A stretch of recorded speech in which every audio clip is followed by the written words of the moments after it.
The champagne glass shattered against marble floors. But that wasn't the sound that changed everything. It was the laughter that followed my husband's laughter as he kicked me in front of his friends at our company's biggest celebration of the year.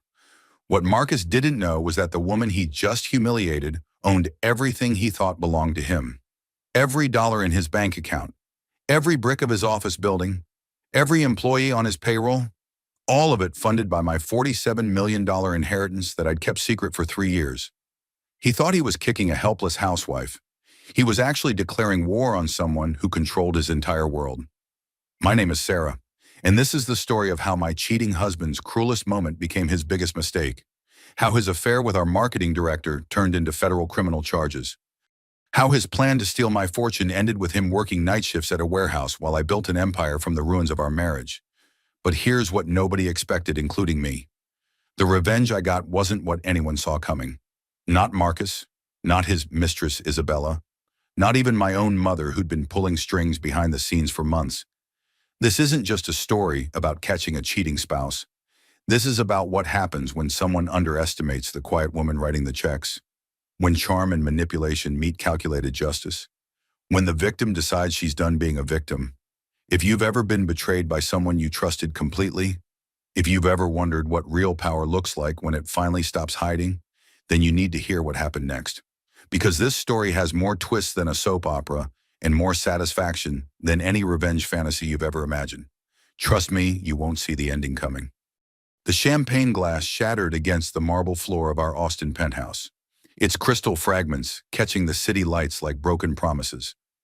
My hands trembled as I stared at my reflection in the bathroom mirror, forcing a smile across my lips with crimson lipstick. The bruise on my ribs was already darkening beneath my silk evening dress, a purple reminder of what my marriage had truly become. Tonight was supposed to be our triumph, the IPO announcement party, where Marcus would finally take TechFlow public, where we would celebrate 3 years of building something extraordinary together. The invitation list read like a who's who of Austin's tech elite venture capitalists, angel investors, industry journalists, and the employees who believed they worked for a self-made entrepreneur named Marcus Tatum. What none of them knew, what Marcus himself didn't know, was that every dollar of his success had come from my inheritance. Every brick of the downtown office building, every piece of cutting-edge cloud computing equipment, every salary we paid to our 130 employees, all of it funded by the trust fund my grandmother had left me when she passed 5 years ago. My name is Sarah Winters, and until 8 weeks ago, I thought I was living a fairy tale. Marcus swept into my life during a tech conference in Silicon Valley, all charm and ambition, speaking passionately about revolutionizing cloud computing architecture with artificial intelligence integration. He had the vision, the drive, the charisma to make investors believe in impossible dreams. His presentations were masterful, his business plan was solid, and his passion was infectious. What he lacked was capital. What he needed was someone who believed in his dream enough to fund it without asking for credit or control. I provided that capital through carefully disguised channels, wanting him to feel like the brilliant entrepreneur he believed himself to be, wanting our marriage to be built on partnership rather than financial dependence. I created shell corporations, anonymous investment vehicles, and complex financial structures that kept my identity hidden while providing Marcus with everything he needed to succeed. I was such a fool. The trust fund from my grandmother was substantial $47 million, carefully invested in diversified portfolios that generated enough passive income to fund Marcus's startup without touching the principal. I'd grown up modestly middle class, never knowing about the wealth that awaited me until after college. When the lawyers explained my inheritance in terms that made my head spin, the pregnancy test sat hidden in my purse, its 2 pink lines representing a future I wasn't sure I wanted anymore. 8 weeks pregnant, and I hadn't found the courage to tell my husband because I suspected he was having an affair. The timing felt like cosmic irony, discovering new life just as I was watching my marriage die. The signs had been obvious for months, growing more blatant as Marcus became more confident in his deception.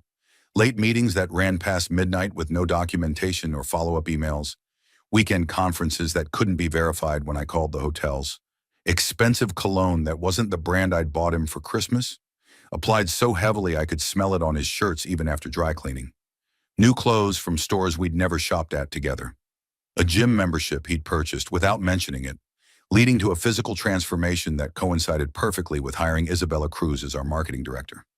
Phone calls that ended abruptly when I entered the room. Text messages that made him smile in ways that reminded me of our early courtship, except those smiles were no longer directed at me. Isabella was everything I wasn't: tall and willowy, where I was petite and curvy, with auburn hair that caught light like fire compared to my mousy brown waves. She dressed in designer outfits that probably cost more than most people's monthly rent, spoke with the confidence of someone who had never doubted her own worth, and looked at my husband like he was the answer to every prayer she'd ever whispered. But tonight, at our own celebration, surrounded by the business community we'd worked so hard to impress, I was going to confront the truth I'd been avoiding for months. Tonight, I would finally ask Marcus directly about his affair and force him to choose between his wife and his mistress.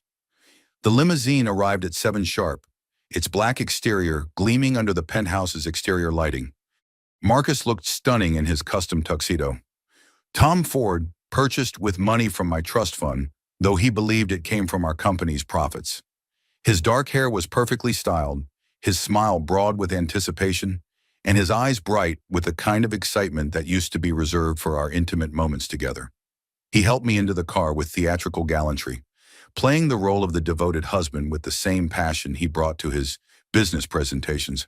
His hand lingered on mine as he settled beside me, and for a moment I could almost pretend we were still the couple who'd fallen in love at that Silicon Valley conference 3 years ago.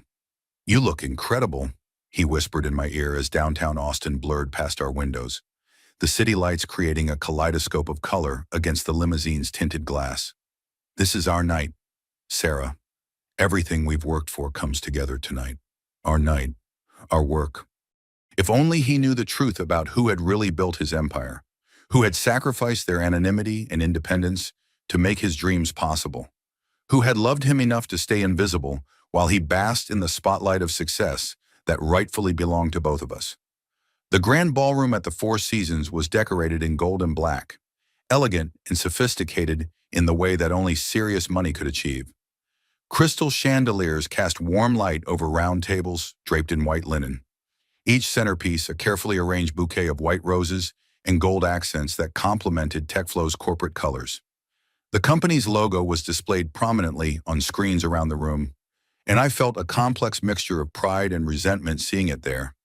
I recognized most of the faces in the crowd: employees I had technically hired through intermediaries, investors whose money I had quietly matched through anonymous contributions, journalists who would write tomorrow's headlines about Austin's newest tech darling, board members who reported to shell companies that ultimately reported to me, though they had no idea their real boss was the quiet woman usually seen at Marcus's side during company functions. Marcus worked the room like a natural politician, shaking hands with the confidence of a man who believed in his own legend, sharing laughs and accepting congratulations for achievements that my trust fund had purchased. His charm was undeniable. He had a gift for making everyone feel like the most important person in the room, for listening intently to their concerns and responding with just the right mixture of humility and confidence. I smiled and nodded beside him, playing the supportive wife while my heart hammered with dread. Every congratulation felt like a lie. Every compliment about our success felt like theft. And every moment of Marcus's triumph reminded me how completely I'd erased myself from the story of our accomplishments. That's when I saw Isabella across the room, wearing a red dress that left little to imagination and commanded attention from every man within 50 feet.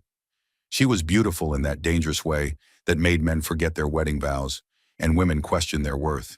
Her auburn hair was styled in loose waves that cascaded over her bare shoulders. Her makeup was flawless in that effortless way that actually required hours of professional application.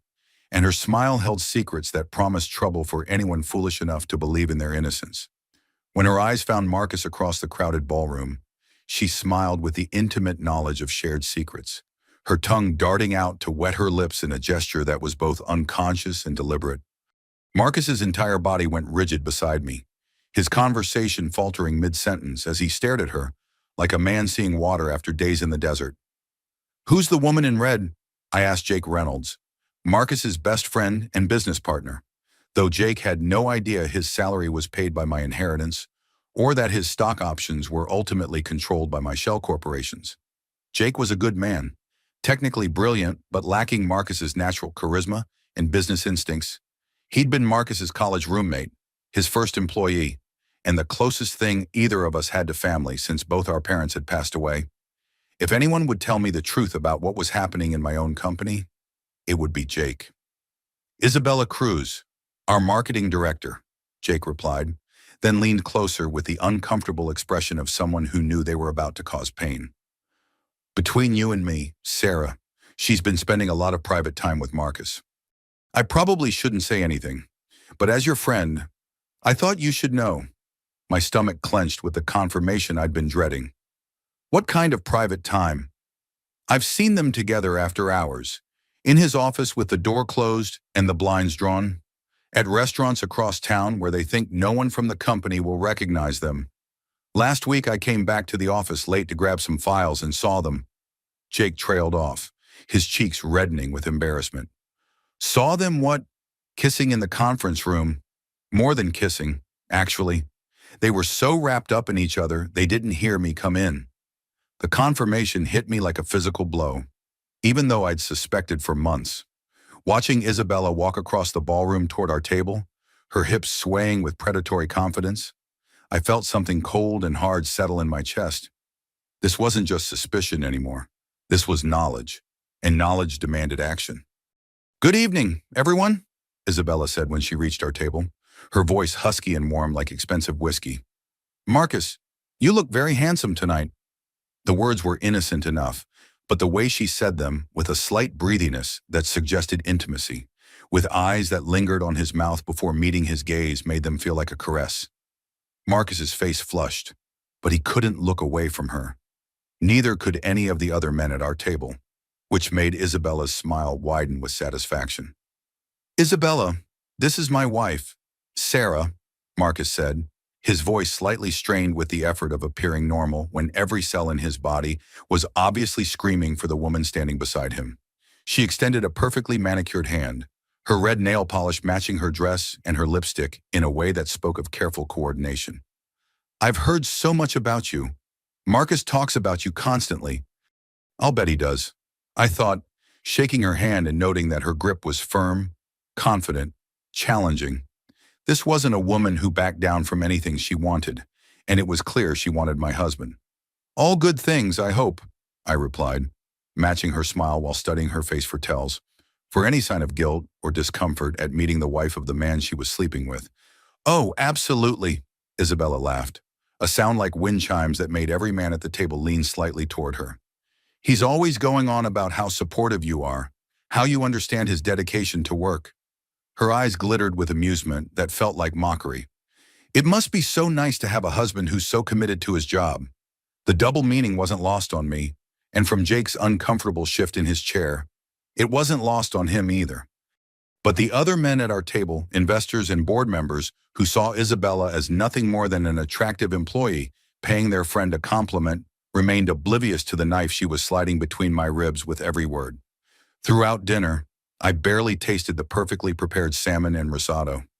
My attention was fixed on the interplay between my husband and his lover, cataloging every glance, every smile, every casual touch that confirmed what Jake had told me. The way they looked at each other when they thought no one was watching, with the hungry intensity of new lovers who couldn't get enough of each other. The way Isabella's hand lingered on Marcus's arm when she leaned in to whisper something that made him laugh too loudly. The way he found excuses to touch her, adjusting her napkin when she dropped it, steadying her elbow when she reached for her wine glass, brushing an imaginary piece of lint from her shoulder. By the time dessert arrived, chocolate souffle that might as well have been cardboard for all I could taste, I felt nauseated, and not from morning sickness. "Ladies and gentlemen," the master of ceremonies announced as the waitstaff cleared our dessert plates, "it's time for our special presentation. Marcus Tatum, could you join me on stage?" My husband practically floated to the podium, basking in applause that my money had purchased, his smile broad and confident as he shook hands with the MC and accepted the microphone.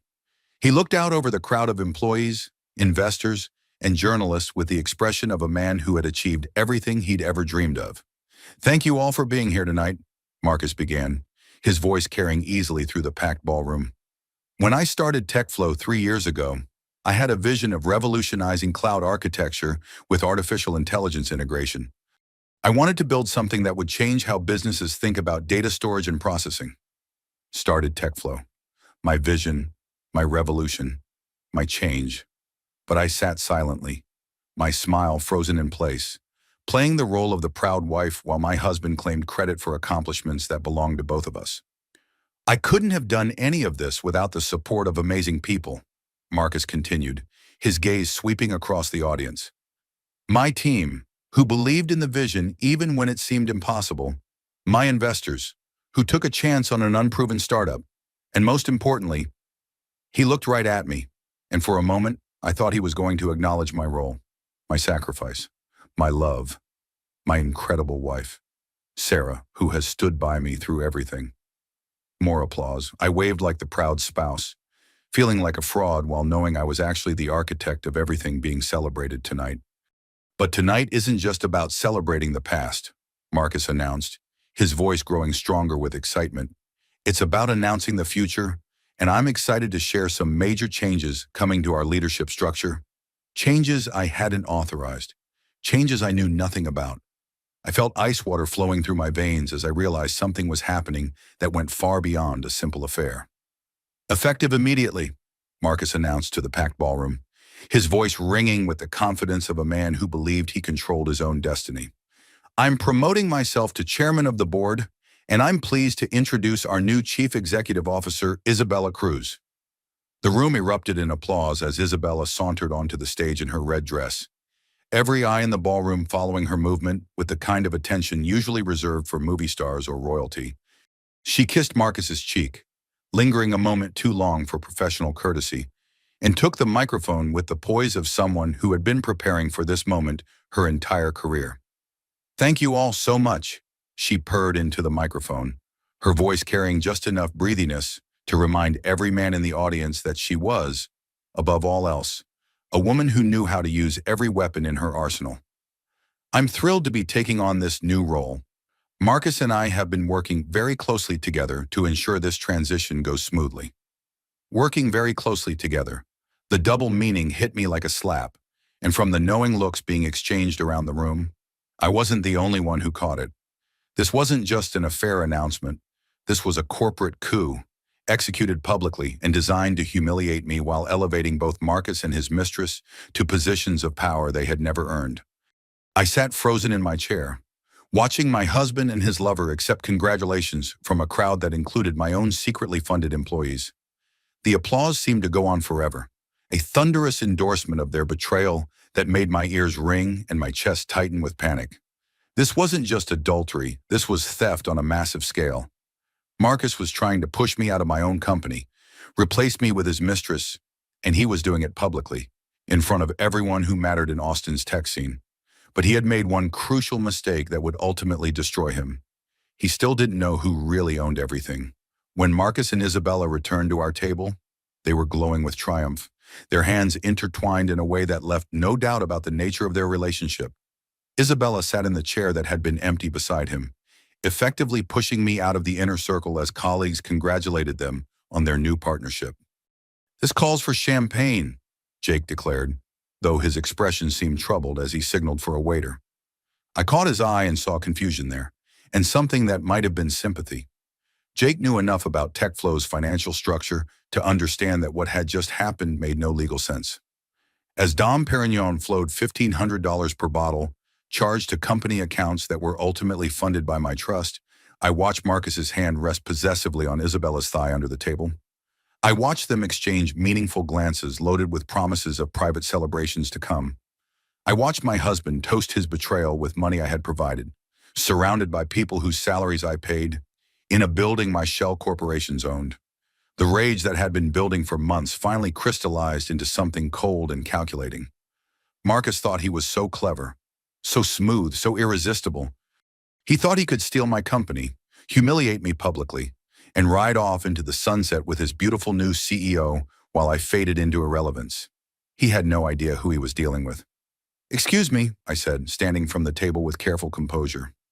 "I need to powder my nose." Marcus barely looked at me. He was too busy whispering something in Isabella's ear that made her laugh like wind chimes, her head thrown back in exaggerated delight that drew admiring looks from men at nearby tables. In the restroom, I stared at my reflection in the gilt-framed mirror and felt a strange calm settle over me. The shock was giving way to clarity. The pain was crystallizing into purpose. The woman looking back at me had kind eyes and a gentle smile. But underneath that surface, something harder was emerging. Marcus thought he'd married a naive trust fund baby who would quietly accept whatever scraps of dignity he chose to leave her. He was about to learn that still waters run deep, and that the woman who had funded his empire was perfectly capable of destroying it.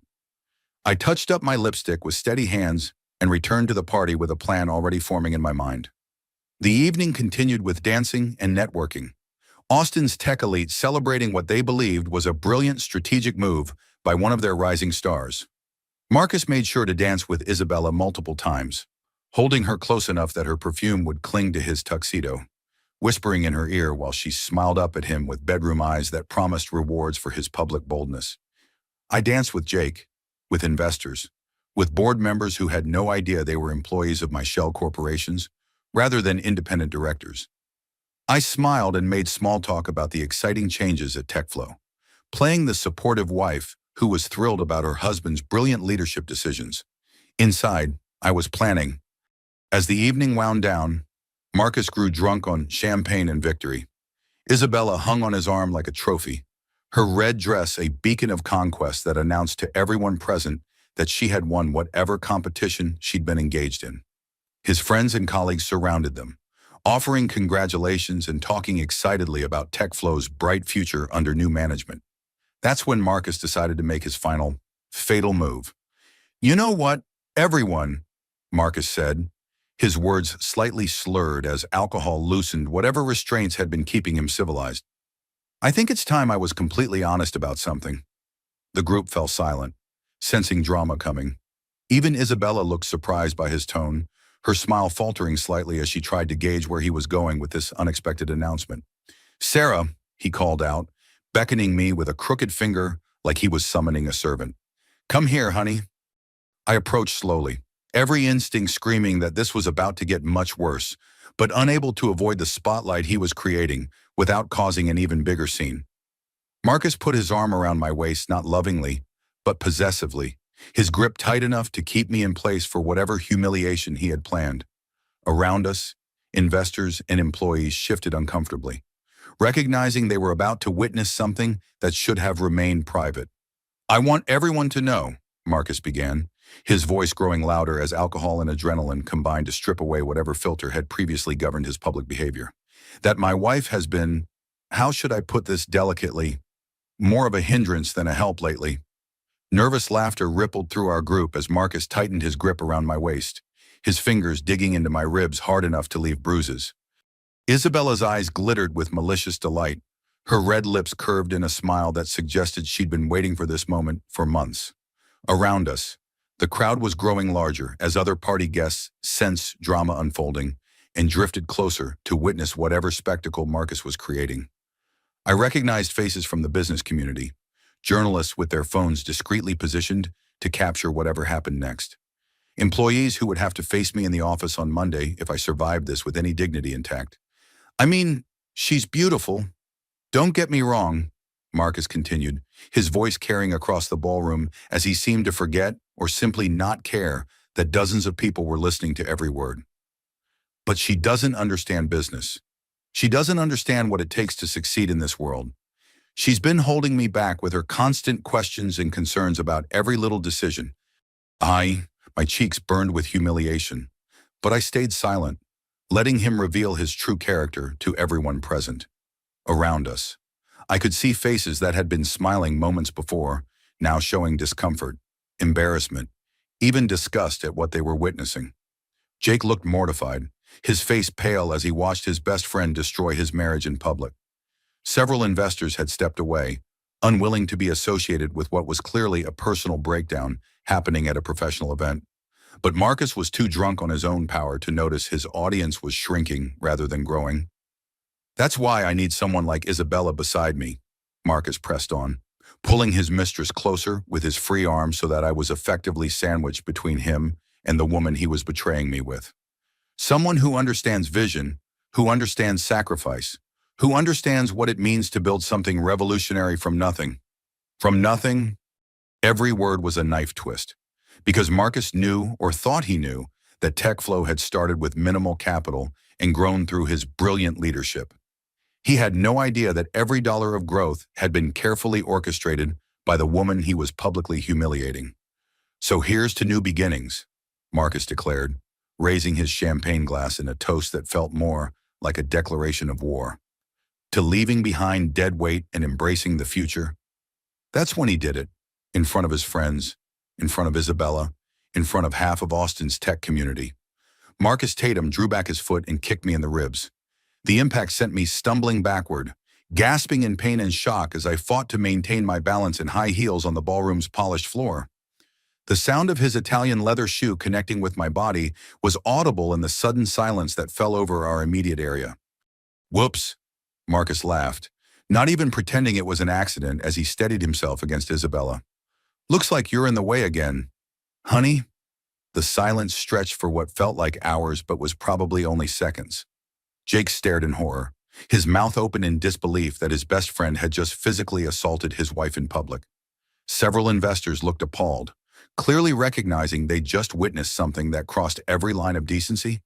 Even some of the employees who had been enjoying the party looked uncomfortable with what their CEO had just done, but Isabella smiled like she'd just witnessed a beautiful sunset, her phone already in her hand as she discreetly recorded the aftermath of my humiliation for what I would later learn was her private social media accounts, where she bragged to friends about helping put me in my place. I pressed my hand to my ribs, feeling fire spread through my torso where Marcus's shoe had connected with bone. Tears of humiliation and rage burned my eyes, but I refused to let them fall. I would not give him or Isabella the satisfaction of seeing me break down completely. "You're right, Marcus," I said quietly, my voice somehow steady despite the turmoil raging inside me. "I have been in the way, but not anymore." I turned and walked away from the group, away from the party, away from the husband who had just shown me and everyone else exactly who he really was. Behind me, I could hear nervous chatter resuming as Marcus and his friends tried to pretend that what had just happened was somehow normal or acceptable. They had no idea what they had just unleashed. The limousine ride home was silent, except for Marcus's occasional drunken laughter as he texted someone, undoubtedly Isabella, probably making plans for how they would celebrate his liberation from the burden of pretending to love his wife. I sat as far from him as possible in the spacious back seat, my ribs aching with every bump in the road. My mind already 3 moves ahead in a game he didn't even know we were playing. "You know," Marcus slurred as we pulled through the gates of our Westlake Hills estate. "Tonight went even better than I imagined. Isabella was incredible up there. Wasn't she so professional, so competent, so perfect for the role?" He paused, looking at me with eyes that held no trace of the man I'd fallen in love with. "Nothing like what I've been dealing with at home." "Nothing like your wife," I agreed, my voice flat and emotionless. He laughed, apparently finding my pain amusing. "Well, you said it, not me." "Not?" The car stopped in our circular driveway, and I slipped out before the driver could open my door. Walking quickly to our front entrance, while Marcus fumbled with tipping the driver and probably texting Isabella about extending their evening together. My hands shook as I unlocked the front door, not from fear or sadness, but from anticipation. Marcus thought he had won tonight. He thought he'd successfully humiliated me into submission while positioning himself and his mistress for a triumphant takeover of everything we'd built together. He had no idea he'd just walked into Checkmate. I slammed the front door in Marcus's face and turned the deadbolt with hands that were finally steady, then walked calmly through the house I had purchased in my name alone to the security panel hidden behind a false cabinet in the kitchen. With deliberate precision, I entered the master code that activated every electronic lock on the property, the front gate, the garage doors, even the pool house where Marcus sometimes retreated when he wanted to make business calls in private. The soft beep of confirmation told me that Marcus was now locked out of what he believed was his own property, trapped in our circular driveway with nowhere to go except back to whatever hotel room or apartment Isabella maintained for their affairs. Through the kitchen window, I could see him trying his key in the front door. his confusion gradually turning to anger as he realized none of his access codes were working. His voice was muffled through the reinforced glass, but I could make out enough words to understand he was demanding I let him in, threatening legal action, alternating between rage and disbelief. I ignored him completely and began making phone calls. The first call was to James Mitchell, who had been my grandmother's attorney for 20 years before becoming mine.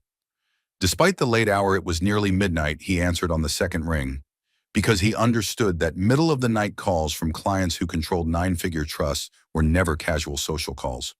"Sarah, what can I do for you?" His voice was professionally alert, despite the late hour. "James, I need you to implement the financial protection protocols we discussed when I got married.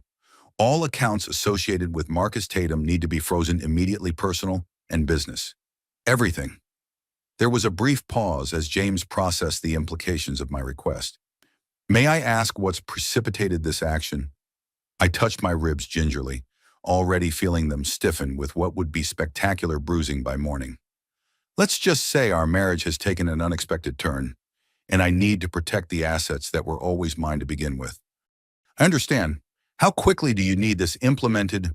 Preliminary freezes within the hour, full documentation and legal notifications by morning. And James and I also need you to contact the board members of TechFlow's shell corporations. There was an unauthorized leadership announcement tonight that needs to be immediately reversed." "Reversed how?" "Marcus announced that he was promoting himself to chairman and installing his mistress as CEO.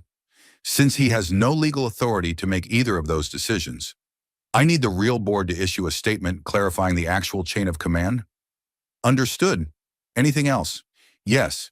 I need you to prepare divorce papers, complete asset protection, acknowledging that all marital property was acquired through my separate trust assets.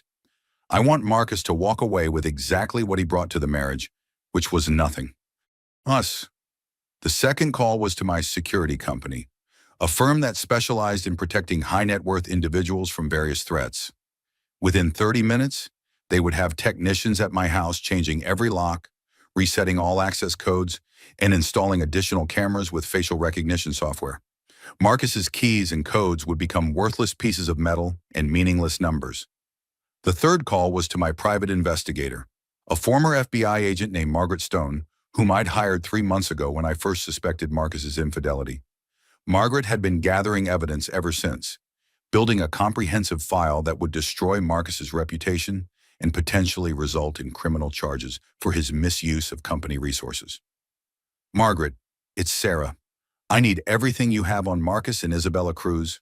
Photos, recordings, financial documentation, everything." "I've got plenty," Margaret's gravelly voice confirmed. She'd been a federal agent for 20 years before going private, and she had the methodical thoroughness that came from building cases that had to hold up in court. Hotel receipts, credit card statements showing personal charges to business accounts, some very compromising photographs, and recordings of conversations that prove they've been planning this takeover for months. Recordings. "Your husband isn't as smart as he thinks he is. Isabella has been bragging to friends about her conquest, and some of those friends are more interested in protecting themselves than protecting her. I have recordings of her describing in detail how she seduced Marcus, how they planned to push you out of the company, even how they were going to divide up your assets after the divorce. How soon can you have everything delivered? Courier to your house by 7 a.m. tomorrow. Everything you need to destroy both of them, legally and professionally." Outside, Marcus was still banging on the gate, his voice growing more desperate and angry as he realized the scope of what was happening to him. His phone was apparently not getting through to Isabella because I could see him checking it repeatedly between attempts to scale the electronic fence that surrounded our property. Let him wonder. Let him panic. Let him experience just a fraction of the helplessness and confusion he'd put me through for months. I finished the glass of water I'd been sipping, no wine, because I was still processing the loss of the pregnancy I discovered and lost in the same evening, and went upstairs to the master bedroom that would soon be mine alone. Marcus's clothes still hung in the walk-in closet I'd designed for him. His cologne still sat on the bathroom counter next to the his and hers sinks I'd thought were romantic when we built this house. His presence lingered in every corner, but by tomorrow night, all of that would be gone, packed up and removed by professionals who specialized in erasing people from lives they'd never actually belonged in. I ran a bath in the oversized soaking tub that overlooked our 3-acre backyard, letting the hot water soothe my bruised ribs while I planned the complete destruction of the man who had betrayed me. The physical evidence of Marcus's assault would fade within a few weeks, but the emotional and financial consequences of his actions would follow him for the rest of his life. As I soaked in water that was almost too hot to tolerate, I felt something I hadn't experienced in months. Power. For too long, I'd been the silent partner, the hidden supporter, the woman behind the man who enabled his success while receiving none of the credit. Tomorrow, Marcus would learn exactly who held the real power in his carefully constructed world. But first, he would learn what it felt like to lose everything he'd taken for granted. I slept better that night than I had in months. Despite the ache in my ribs and the sound of Marcus honking his car horn sporadically throughout the early morning hours, he'd apparently given up trying to break into the house and was now sitting in his BMW in the driveway, probably calling lawyers and trying to figure out how his perfect plan had gone so wrong so quickly. I woke at 6 a.m. to silence. Looking out the bedroom window, I could see Marcus's BMW still parked in the circular driveway, but he was slumped over the steering wheel in what looked like exhausted sleep. His tuxedo was wrinkled and stained, his hair disheveled, and even from 3 stories up, he looked like a man whose world had collapsed overnight, which, of course, it had. Margaret's courier arrived at 7 sharp with a thick manila envelope that contained the documentation of Marcus's betrayal in excruciating detail. The photographs were particularly damning. Marcus and Isabella entering hotels during what should have been business hours, sharing intimate dinners at restaurants 40 miles outside Austin where they thought they wouldn't be recognized, kissing in the TechFlow conference room during a board meeting that had been called to address budget concerns. There were also financial records showing how Marcus had been systematically using company credit cards for personal expenses related to his affair. Jewelry for Isabella that cost more than most employees made in 6 months. Weekend trips to San Antonio and Dallas charged to TechFlow's travel budget, but with no business purpose or documentation. Restaurant bills for intimate dinners for 2, charged to client entertainment accounts when no clients were present. The total misappropriation was approaching $200,000, enough to constitute felony embezzlement in Texas, especially since Marcus had been fraudulently representing himself as the company's owner when he was actually nothing more than a well-compensated employee. But the most damaging evidence was the recordings Margaret had obtained. Isabella's voice, clear and unmistakable, describing to a friend how she planned to upgrade from being Marcus's mistress to being his wife and business partner. "The little mouse doesn't have a clue," Isabella's recorded voice purred with satisfaction. "She's so busy playing supportive wife that she hasn't noticed her husband is planning to divorce her and take half of everything she inherited from her grandmother. Marcus says she's worth $47 million, and Texas is a community property state. We're going to be very wealthy very soon." Except Texas community property law didn't apply to assets acquired through inheritance, especially when those assets had been carefully protected through prenuptial agreements and trust structures that James Mitchell had established years before I'd ever met Marcus. Isabella and Marcus had built their entire plan on a fundamental misunderstanding of how my wealth was structured. They thought they were stealing from a naive trust fund baby who had never bothered to protect her assets. They were actually trying to steal from someone who had spent years learning from the best attorneys and financial advisors money could buy. I dressed carefully for the confrontation I knew was coming, choosing a charcoal gray business suit that projected authority and competence. My ribs still ached from Marcus's assault, but I moved with purpose and determination. Today was the day Marcus learned who he'd really been married to. At 8 a.m., I walked out my front door and approached Marcus's car. He was awake now, his bloodshot eyes tracking my movement as I tapped on his window with one perfectly manicured fingernail. "We need to talk," I said when he rolled down the window. "About damn time," Marcus snarled, climbing out of his BMW with movements that spoke of a night spent sleeping in uncomfortable positions. "What the hell is wrong with you, Sarah? You can't lock me out of my own house. You can't freeze my credit cards. This is insane." "Nothing is wrong with me, Marcus. I'm finally thinking clearly for the first time in years." "Thinking clearly? You've lost your mind. Isabella is worried sick about you. We both think you might be having some kind of breakdown." I almost laughed at the idea that Isabella was worried about anything other than how my actions might affect her own plans. "Actually, I think Isabella has more immediate concerns than my mental health. I handed him a copy of the photographs and financial records Margaret had compiled, watching his face change from anger to confusion to dawning horror as he realized what he was looking at. Where did you get these? I've had you under surveillance for months. Marcus, I knew about the affair, I knew about the embezzlement, and I knew about your plan to steal my inheritance and run away with your mistress. Marcus stared at the photographs of himself and Isabella in compromising positions, his face cycling through emotions like a slot machine settling on bankruptcy. This is illegal. You can't have people followed without their consent. Actually, I can. You're my husband, and I have every legal right to investigate potential financial crimes being committed against me. I pulled out another document, the preliminary freeze orders James had obtained overnight. Speaking of which, you should know that all accounts associated with your name have been frozen pending a criminal investigation into embezzlement. Criminal investigation? Marcus's voice cracked like a teenager's. Sarah, you can't be serious. Those were legitimate business expenses. $200,000 in hotel rooms, jewelry, and romantic dinners. For what business purpose? Exactly. Marcus opened and closed his mouth like a fish gasping for air, apparently unable to come up with a plausible explanation for how taking his mistress to expensive restaurants could be considered a business expense. Look, I made some mistakes, he finally admitted, his voice taking on the wheedling tone he used when he wanted something. I got carried away. I acted stupidly. But we can fix this. We can go to counseling. I can make it up to you. I can cut all contact with Isabella. It's too late for that. Marcus. I handed him another document, divorce papers, that had been drawn up according to the prenuptial agreement he'd apparently forgotten existed. You have 48 hours to vacate any properties you don't own, which is all of them. Marcus stared at the divorce papers with growing panic. You can't do this. I built TechFlow. I created something from nothing. You can't just take it away. I didn't take anything away. Marcus, I'm simply reclaiming what was always mine. That's when I told him the truth he should have known all along. The truth that would have changed everything if his ego hadn't been so massive that he couldn't see past his own reflection. Every dollar you ever had came from my trust fund. Every success you claimed, every achievement you celebrated, every moment of pride and accomplishment, all of it was purchased with my inheritance. You didn't build TechFlow, Marcus. I built it, using your face and your charm as a front because I wanted you to feel successful. The color drained from Marcus's face as the magnitude of his situation finally became clear to him. That's impossible.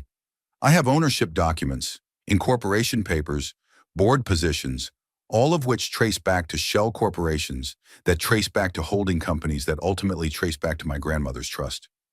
I smiled with genuine satisfaction as I watched years of arrogance and self-deception crumble in real time. You were never more than a well-paid employee. Marcus, a very well-compensated face for a company you never actually owned. Marcus stared at me with a mixture of rage and disbelief, finally understanding that the woman he'd been betraying and humiliating was the same woman who controlled everything he'd thought belonged to him. You lied to me for 3 years, he whispered. I protected you for 3 years.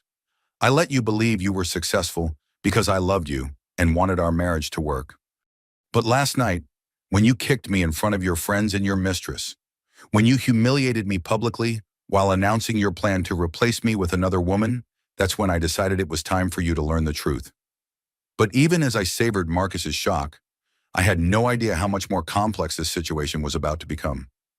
3 days later, I received a phone call that made my blood run cold and reminded me that in chess, sometimes the pieces you think you control are actually being moved by players you can't see. Sarah, we have a serious problem. James Mitchell's voice was tight with what sounded like panic, which was alarming because James had been handling complex legal situations for wealthy families for over 30 years. Very little rattled him. What kind of problem?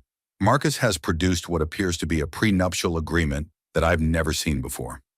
It's dated 2 weeks before your wedding, properly notarized and witnessed, and it essentially waives all your rights to TechFlow while limiting you to a modest settlement in case of divorce. The phone slipped in my suddenly sweaty palm. That's impossible. We never signed a prenup. You advised against it. Remember you said the trust structures would provide adequate protection? I remember our conversation clearly, but Sarah, this document has your signature on it. It looks authentic. The handwriting analysis I ordered came back positive. The notarization is legitimate, and the witnesses are people who were actually present at our office during that time period. My legs gave out and I sank into the nearest chair. You're saying I signed a document I have no memory of signing. I'm saying someone has produced evidence that suggests you did. And if this prenuptial agreement is legitimate, Marcus has a strong legal claim to TechFlow, regardless of how the company was originally funded. The implications hit me like a physical blow. Everything I'd done over the past 3 days, freezing accounts, changing locks, filing for divorce, could be reversed if Marcus could prove we had a valid prenup that gave him ownership of the company. James, I need to see this document immediately, and I need you to explain to me how it's possible that I signed something in your office without remembering it. I'm already on my way to your house. I hung up and immediately called Margaret, my private investigator. If Marcus had somehow forged my signature on a prenuptial agreement, she would be able to prove it. Margaret had contacts in forensic handwriting analysis, document authentication, and fraud investigation that rivaled what law enforcement agencies used. Margaret, I need you to investigate something urgently. Marcus claims we signed a prenup that I have no memory of signing. I need to know if it's genuine or forged. I'll start making calls immediately. But Sarah, you should know I've been getting some strange inquiries about my investigation into Marcus. Someone else has been asking questions about what I've uncovered. What kind of someone? Professional someone? The kind of someone who knows how to ask questions without revealing who they're asking for. I think you might have other enemies in this situation besides your husband and his mistress. Other enemies? The phrase sent chills down my spine as I considered who else might have motivations to destroy my marriage and steal my assets.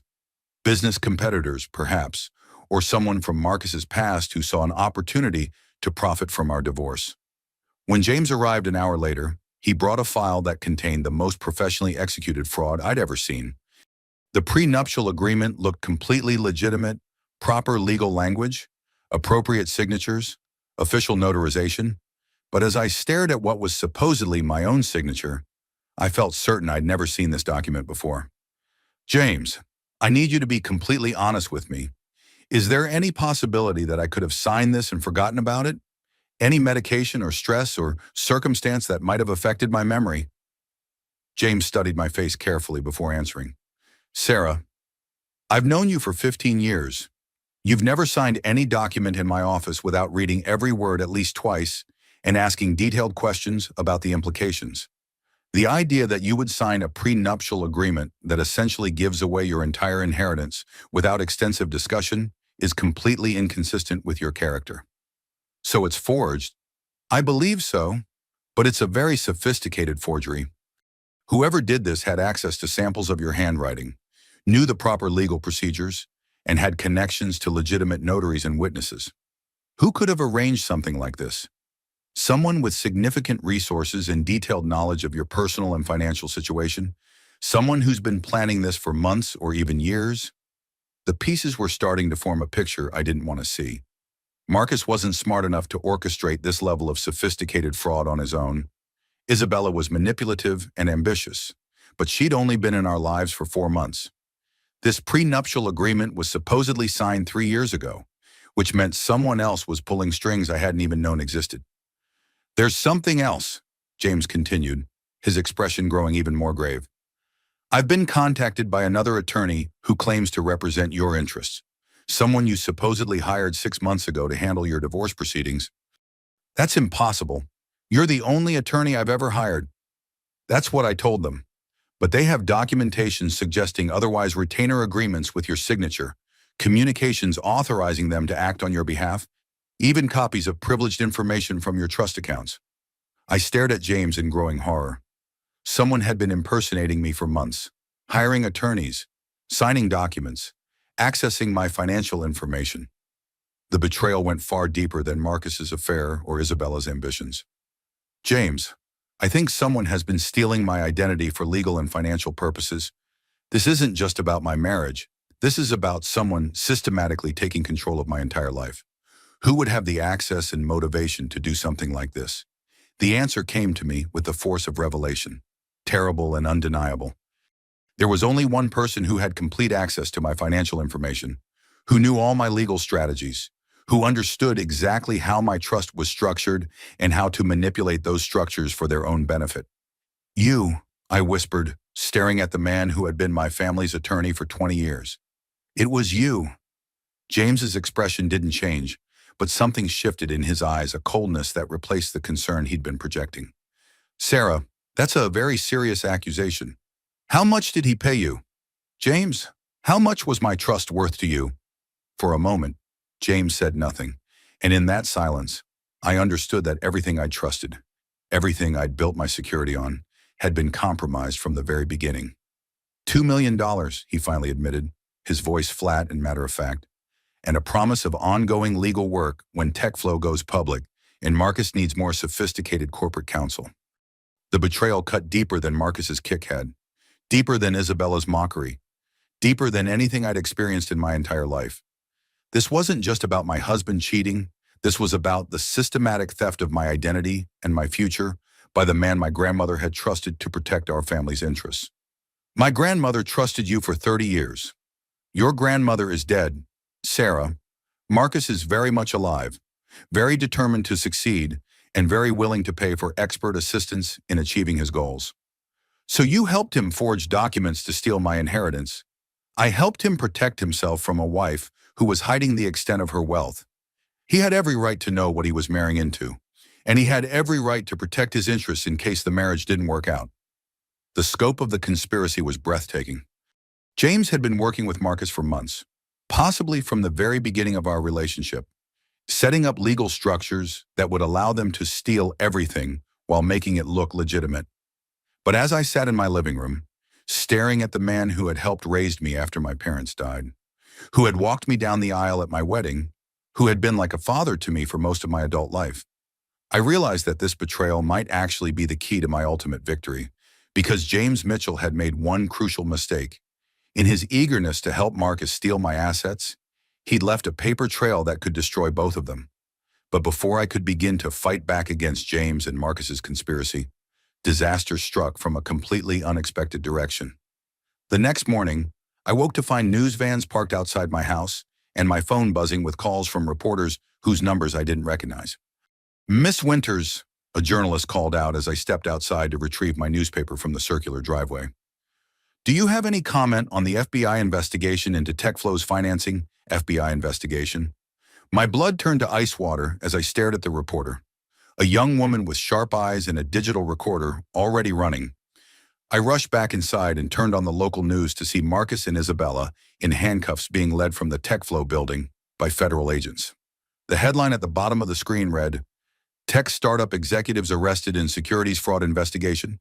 The reporter continued, "Marcus Tatum and Isabella Cruz were taken into federal custody this morning on charges of defrauding investors by misrepresenting the ownership structure of TechFlow Industries.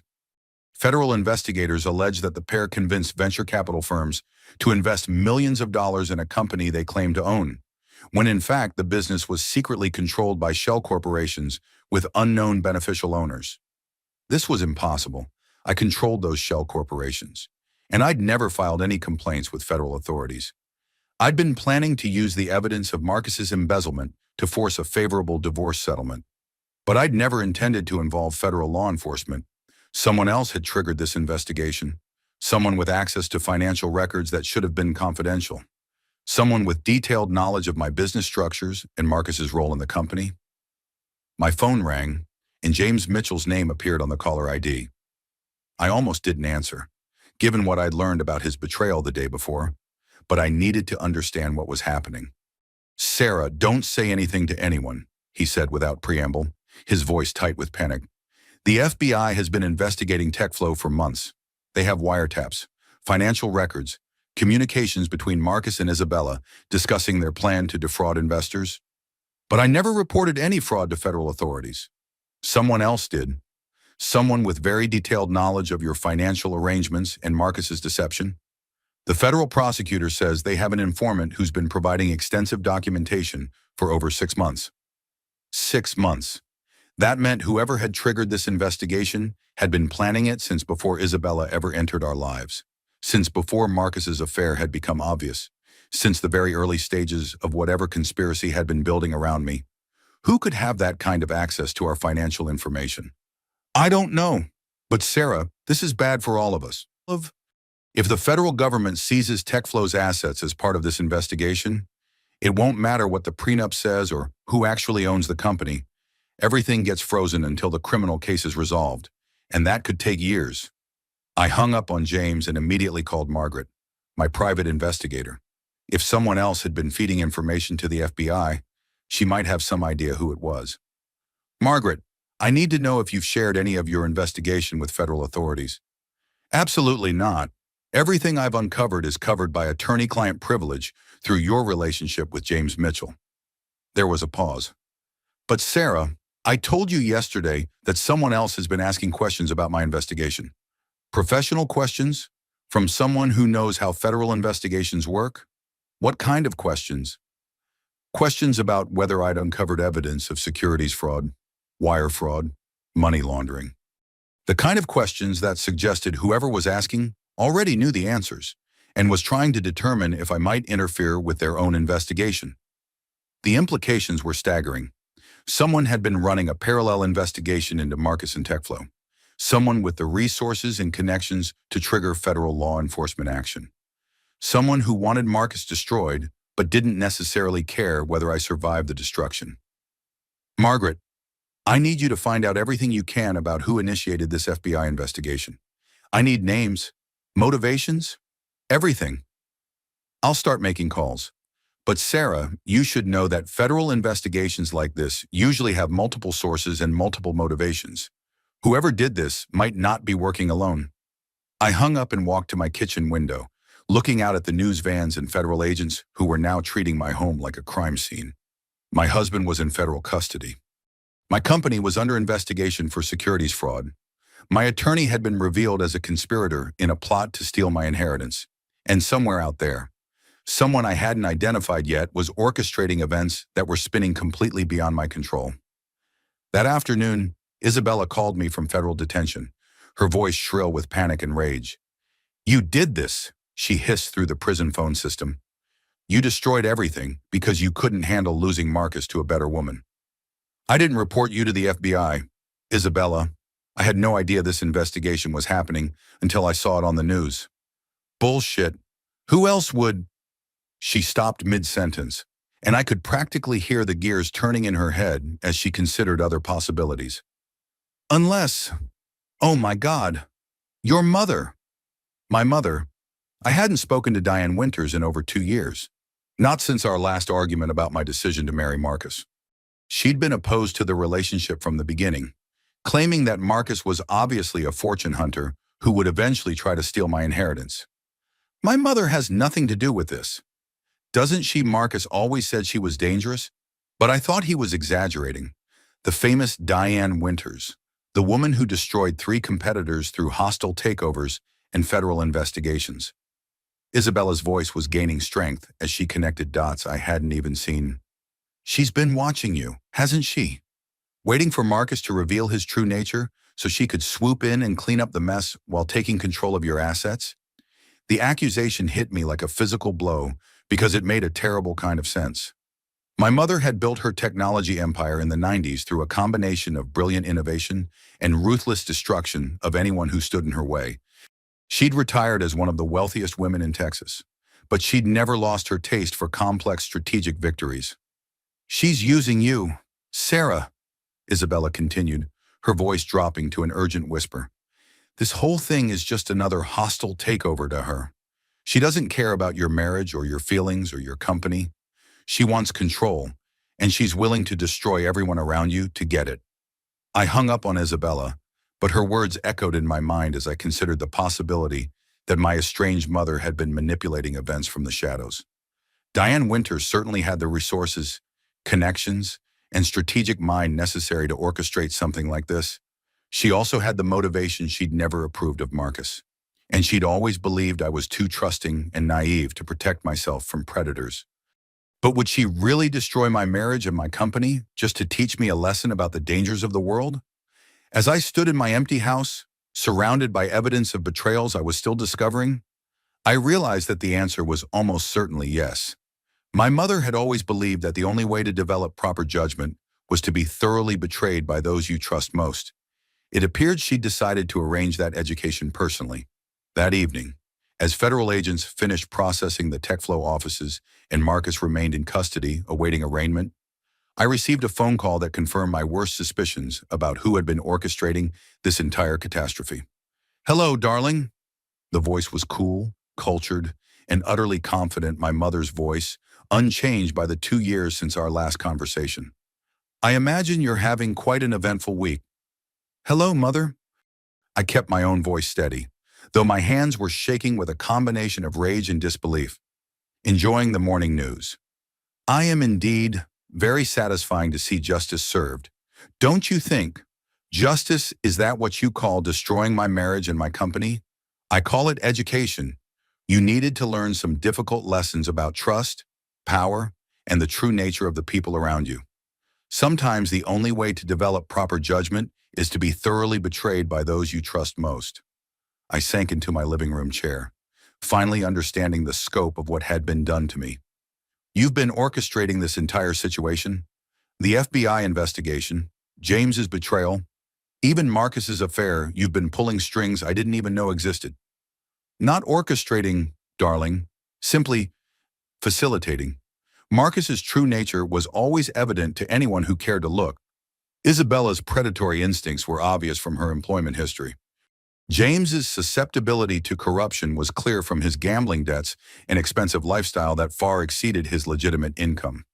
You investigated my husband, my lawyer, and my employee behind my back? I protected my daughter from people who were planning to destroy her. The fact that you were too naive to see their true intentions doesn't make my actions wrong, it makes them necessary. By having Marcus arrested on federal charges, by ensuring that when Marcus inevitably revealed his true character, there would be consequences for his actions rather than rewards.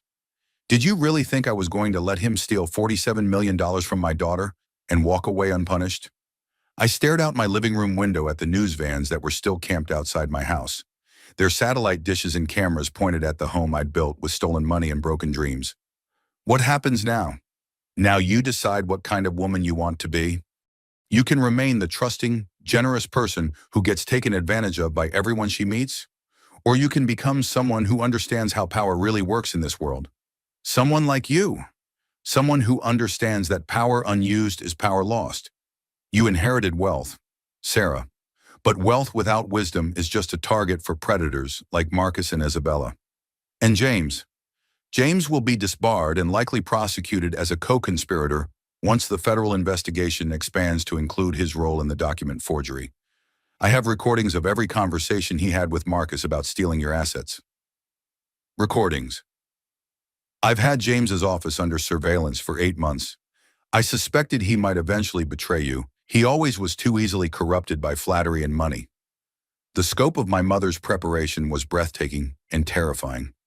She'd been planning for this confrontation since before Marcus's affair had even begun, setting up surveillance, gathering evidence, building criminal cases against everyone who might threaten me. What about TechFlow? What happens to my company? TechFlow will be seized by the federal government as part of the securities fraud investigation. Its assets will be frozen, investigated, and eventually sold at auction to recover investor losses. My mother's voice held the satisfied tone of someone whose long-term planning was finally paying off. And who do you think will be in the best position to purchase those assets at auction? You. We, Sarah. We will purchase your company back for pennies on the dollar, with clean title and no messy legal complications. Your shell corporations will be dissolved as part of the federal investigation, but the underlying assets will be transferred to new entities we control jointly. I closed my eyes and tried to process the magnitude of what my mother had done. She'd destroyed my marriage, ruined my husband, eliminated my crooked lawyer, and arranged for my company to be sold back to me at a fraction of its value, all while teaching me painful lessons about trust and betrayal. You could have just warned me about Marcus and James. You could have shown me the evidence and let me make my own decisions. Would you have believed me? Would you have been willing to see Marcus sent to prison and Isabella destroyed? Would you have had James disbarred and prosecuted? I considered the questions honestly. 3 months ago, if my mother had approached me with evidence of Marcus's affair, and James's betrayal. I probably would have tried to find some gentle solution that preserved everyone's dignity while protecting my interests. Probably not. Exactly. You would have confronted Marcus privately, given him a chance to explain himself, maybe agreed to counseling or a trial separation. You would have fired James quietly and found a new attorney without pursuing criminal charges. And in 6 months or a year, you would have found yourself divorced, broke, and facing years of litigation while Marcus and Isabella lived comfortably on money they stole from you. My mother was right, which made her rightness feel even more hollow. I'd wanted agency in my own revenge, the satisfaction of destroying the people who'd betrayed me through my own cleverness and planning. Instead, I'd been a passive observer in a chess game where I hadn't even known I was a piece rather than a player.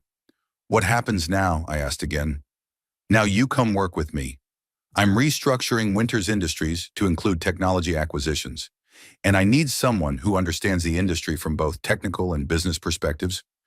You'll be my partner rather than my employee, and you'll learn how to exercise the power you've inherited instead of hiding from it. And if I refuse, then you continue making the same mistakes that led to this situation. You find another Marcus, another Isabella, another James, and in a few years, we have this conversation again. I hung up without agreeing to anything, but we both knew I didn't have much choice. My husband was in federal prison. My company was seized by the government. My lawyer was under criminal investigation, and my trust fund was managed by shell corporations that were about to be dissolved. Working with my mother was the only path back to the kind of security and power I'd taken for granted before Marcus's betrayal. But first, I needed to understand exactly what price I would be paying for my mother's protection.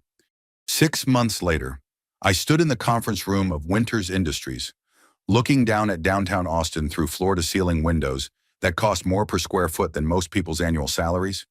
The federal investigation had concluded with guilty pleas from Marcus, Isabella, and James Mitchell. Marcus received 18 months in federal prison for securities fraud and embezzlement. Isabella got 12 months. James was disbarred and sentenced to 2 years, though he would likely serve less than one with good behavior. TechFlow's assets had been auctioned by the federal government, and my mother had purchased everything for $8.7 million, less than 20% of the company's actual value. She'd restructured the business as a subsidiary of Winters Industries, with me as president and her as chairman of the board. You should feel vindicated, my mother said, joining me at the window with 2 cups of coffee that cost more than most people spent on lunch. Everyone who betrayed you is facing appropriate consequences. I don't feel vindicated. I feel manipulated. You were manipulated, Sarah, by Marcus, by Isabella, by your attorney, even by your own naivety about human nature. I simply used their manipulation against them more effectively than they used yours against you. Without my consent, without even telling me what you were planning, if I'd told you my suspicions about Marcus 6 months ago, would you have agreed to federal prosecution? Would you have been willing to see him sent to prison? I considered the question honestly. 6 months ago, I'd still been in love with the man I thought Marcus was, still hoping our marriage could be saved, still naive enough to believe that confronting problems directly would lead to honest solutions. Probably not. Exactly. You would have tried to find some gentle resolution that preserved everyone's dignity while protecting your assets. That's admirable in theory, but it's also how wealth gets stolen and naive people get destroyed by those who understand power better than they do. My mother was right, but her rightness felt hollow. I'd wanted to be the architect of my own revenge, to experience the satisfaction of outmaneuvering the people who'd betrayed me through my own intelligence and planning. Instead, I'd been protected like a child while adults handled the difficult decisions. What happens now? I asked, though I already knew the answer. Now you learn how to be the kind of woman who doesn't need protection because she's too dangerous to cross. You learn how to see people's true motivations before they can use those motivations against you. You learn how to exercise power instead of hiding from it. That afternoon, I received an unexpected visitor that reminded me why I'd needed my mother's protection in the first place. Jake Reynolds stood in my office doorway, looking nervous and ashamed, carrying a manila folder that contained his resignation letter and a personal apology for his failure to warn me more forcefully about Marcus's affair. "I know you probably don't want to see me," he said, settling into the chair across from my desk. I know I should have done more to protect you from what Marcus and Isabella were planning. You tried to warn me, Jake. I wasn't ready to hear what you were trying to tell me. I was a coward. I knew what was happening and I didn't speak up forcefully enough because Marcus was my friend, and I didn't want to believe he could be that cruel. I studied Jake's face, looking for signs of deception or hidden agenda. He'd been the only person in Marcus's inner circle who'd shown any integrity during the crisis. The only one who tried to alert me to the affair even when it cost him his friendship with Marcus. There's a place for you here if you want it, I said, surprising myself with the offer. TechFlow is being rebuilt as part of Winters Industries, and we need people who understand both the technology and the industry. After everything that happened, especially after everything that happened, I need people around me who choose integrity over loyalty to friends who don't deserve it. I need people who understand that sometimes doing the right thing means accepting that people you care about are capable of terrible choices.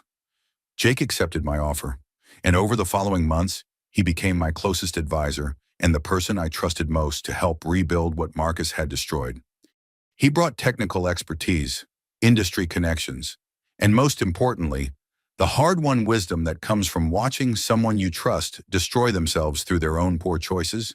2 years later, I stood on the balcony of my new office, looking out over the Austin skyline as the sun set over a city where I was no longer known as Marcus Tatum's naive wife, but as Sarah Winters, co-owner of one of Texas's most successful technology companies. Phoenix Technologies, the company we'd built from TechFlow's ashes, employed over 300 people across 4 states and was on track to generate over $50 million in revenue within the next fiscal year. Under my leadership and Jake's technical direction, we'd grown far beyond anything Marcus had ever imagined possible. The business world had embraced my transformation from victim to victor, and I'd become something of a symbol for women who refused to be destroyed by betrayal. Speaking engagements, magazine covers, and consulting opportunities flowed toward me like recognition that was long overdue. But the sweetest vindication was simpler and more personal. Marcus had been released from federal prison 8 months ago. He now worked the night shift at a warehouse outside San Antonio, living in a studio apartment and driving a 15-year-old Honda that barely passed state inspection. He tried to contact me several times through intermediaries, offering apologies and begging for reconciliation, but I'd ignored every attempt. He was no longer worthy of my attention, positive or negative. Isabella had served her sentence and tried to rebuild her career under an assumed name. But the business world has a long memory for scandal, especially when that scandal involves federal criminal charges. Last I'd heard through industry gossip, she was working as a bartender in a small town in New Mexico, her dreams of power and luxury permanently shattered by her own greed and poor judgment. James Mitchell had been disbarred and spent 14 months in federal prison. He now worked as a paralegal for a personal injury firm, his prestigious legal career destroyed by his decision to prioritize easy money over professional ethics. My mother and I had developed a working relationship that would never be warm, but was built on mutual respect and shared goals. She taught me that survival in business sometimes requires ruthlessness, while I'd reminded her that victory without some measure of compassion is ultimately hollow. "Miss Winters, your 3 o'clock appointment is here," my assistant announced through the intercom. "Send her in." Shorty, The door opened to admit a young woman who looked remarkably familiar, not in physical appearance, but in the defeated posture and frightened eyes that I remembered from my own reflection during the worst days of my marriage. She was probably 30, with dark hair and the kind of expensive clothes that suggested wealth, but not the confidence that should come with it. Behind her walked an older man, who was clearly her attorney, carrying files that probably contained evidence of betrayal similar to what I'd experienced. "Miss Winters," the attorney began, "this is Jennifer Martinez. She's in a situation very similar to what you experienced with your ex-husband." I gestured for them to sit and listened as Jennifer told her heartbreakingly familiar story. A wealthy young woman who'd fallen in love with a charming entrepreneur, funded his business ventures while staying in the background, only to discover he was planning to divorce her and claim half of everything she owned while continuing his affair with his business partner. "I saw your story in the news," Jennifer said quietly, her voice barely above a whisper. "I need to know, is it possible, can someone like me really fight back and win?" I smiled and reached for a legal pad, feeling the satisfaction that comes from turning painful experience into useful knowledge. Jennifer, let me tell you something I learned the hard way. Power that's hidden is power that can be stolen, but power that's acknowledged, documented, and legally protected, that's power that can change the world. Over the next 2 hours, I outlined a strategy that would not only protect Jennifer's assets, but would expose her husband's infidelity and financial misconduct in ways that would end his ability to victimize other women. It felt good to use my hard-won knowledge for justice, rather than just revenge, to help another woman avoid the mistakes I'd made while achieving the victory I'd ultimately claimed. As Jennifer and her attorney left, I returned to my balcony overlooking downtown Austin. The sun was setting over the city, painting the sky in shades of gold and crimson that reminded me of the fire that had been forged in my chest the night Marcus kicked me in front of his friends and mistress. Somewhere out there, Marcus was probably sitting in his studio apartment after another 10-hour shift at the warehouse, wondering how his perfect plan had crumbled so completely. Somewhere else, Isabella was learning that consequences eventually catch up to everyone, no matter how beautiful or manipulative they think they are. And here I was, standing in the center of an empire I'd built from the ashes of my destroyed marriage, helping other women find their own strength and power while building something far more valuable than anything Marcus had ever imagined possible. My phone buzzed with a text from an unknown number. "Miss Winters, my name is Catherine Walsh. I read about you in Forbes magazine. I think I need your help. My husband doesn't know I own the pharmaceutical company he thinks he's running. He just announced his engagement to his secretary. Can we meet?" I smiled and typed back immediately, "My office tomorrow at 10 a.m. Bring all your financial records and documentation of your husband's infidelity. Time to teach another man that there are consequences for betraying powerful women." Marcus had thought he could break me, humiliate me, steal from me, and discard me like yesterday's newspaper. Instead, he'd freed me to become something magnificent and unstoppable. He'd wanted to leave me behind as dead weight, convinced that I was nothing more than a trust fund baby who would collapse without his guidance and protection. Instead, he'd given me the motivation to become the kind of woman who turns betrayal into triumph, who transforms pain into power, and who helps other women do the same. The irony was perfect. In trying to destroy me, Marcus had created his own worst nightmare, a woman who was not only wealthy and intelligent, but who now understood exactly how cruel and manipulative people could be. A woman who had learned to see through charm and charisma to the motivations beneath. A woman who would never again be anyone's victim. As night fell over Austin, I stood in my office surrounded by the empire I'd built from betrayal, knowing that this was just the beginning. There were more women out there like Jennifer, like Catherine Walsh, like the woman I used to be, wealthy but naive, powerful but hidden, generous but unprotected. And there were more men out there like Marcus, charming but empty, ambitious but unscrupulous, willing to steal from the women who loved them if they thought they could get away with it. My mission was clear: to ensure that fewer women fell victim to such predators, and that when they did, they had the resources and knowledge necessary to not just survive the betrayal, but to transform it into something better than what they'd lost. Marcus had kicked me in front of his friends because he thought it would demonstrate his power over me. Instead, it had been the moment I'd finally understood that the only person who could protect Sarah Winters was Sarah Winters herself. And my revenge had been everything he never expected, not the desperate actions of a woman trying to win back her husband's love, but the calculated moves of someone who had finally learned to value herself more than she valued other people's approval. The champagne glass had shattered that first night, its fragments catching the light like broken promises. But from those fragments, I'd built something far more valuable than the marriage I'd lost. I'd built a life that was entirely, completely, magnificently mine. And that's how a woman who was kicked in front of her husband's friends ended up owning an empire while he works the night shift at a warehouse. Sometimes the best revenge isn't what people expect, it's giving them exactly what they deserve. What did you think of Sarah's transformation? Have you ever been in a situation where someone completely underestimated you? Drop a comment below and share your thoughts. I read every single one. If this story kept you on the edge of your seat, smash that like button to help other people discover it. Stories like Sarah's deserve to be heard, and your support helps us share more incredible tales of justice, revenge, and women who refuse to stay quiet. Don't forget to subscribe and hit the notification bell because we post new revenge stories every week. From cheating spouses to toxic bosses to fake friends who get exactly what's coming to them, we've got the stories that will restore your faith in karma.